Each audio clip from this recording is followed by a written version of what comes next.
Hey, morning, folks. This is Rick Garza, episode 3, the character, the habits, and the life of a professional sales athlete.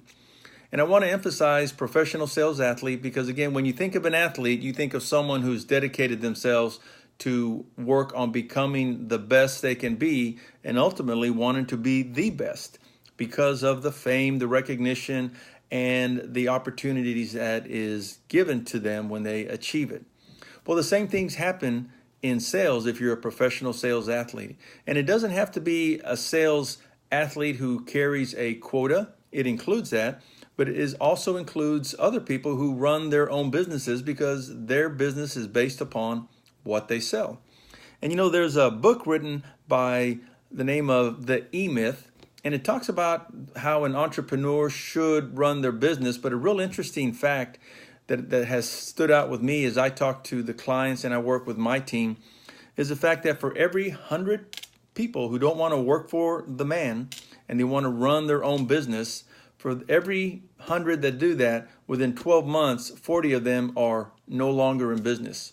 Within 5 years, another 40 have shut their doors, leaving just 20. And within 10 years, of those first 100 that started, only 4 are left in business. Because running a business is challenging.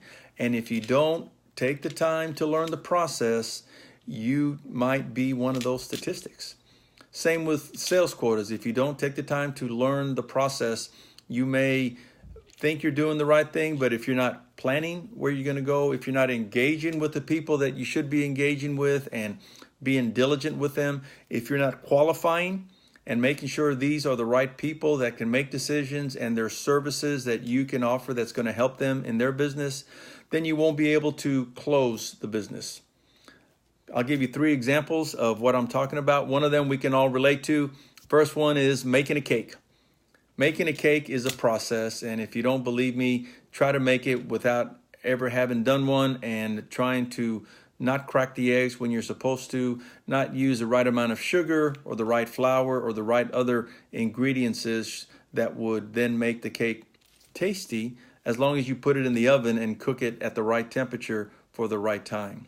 Again, making a cake is a process, running a business and making sales is a process. But if you're going to be a professional sales athlete, again, whether you're carrying a quota or have opened your doors in a business, it's going to be difficult if you don't follow the processes that your industry requires. Quick 2 examples, and then I'll wrap it up for the morning. I have 2 folks that I'm really proud of. One's my brother who lives in Lubbock, Texas. And since the age of 15, he's had a guitar in his hand. He's learned how to be quite one of the better guitar players and songwriters and musicians. Long story short, he now lives in Lubbock and has a entertainment business that consists of not only singing, but of running DJs, of renting floors and lighting.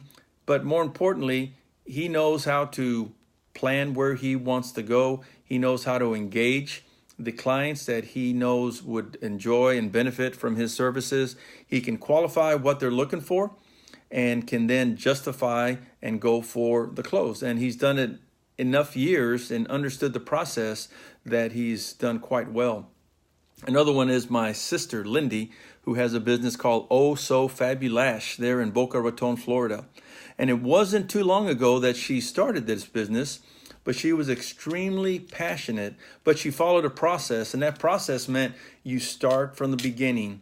You find someone who can be a mentor, who can train you, who can give you the certifications, and then you learn from them, and then you apply your trade in places that allow you to even get better than your mentor. She took that process and offered her services at a beauty salon, learned the arts of it, and developed a set of clientele that she now has her own business and is doing some amazing work with ladies that go to her because she and her daughter, which is my niece, Nicola, are the best in Boca Raton. But in both cases, whether it's my brother, Bo, or my sister, Lindy, they followed a process. So whether you're going to make a cake, whether you're going to be in the music industry or be in the lash industry or run your own business or retire a sales quota, you have to follow the process of planning what you want to do, engaging with the right people and the right clientele. You need to qualify, and then you have to go for the close because they need what you have and you've done justified it. Thanks again for giving me 5 minutes in the character and the habits and the life of a professional sales athlete. Take care. Bye-bye.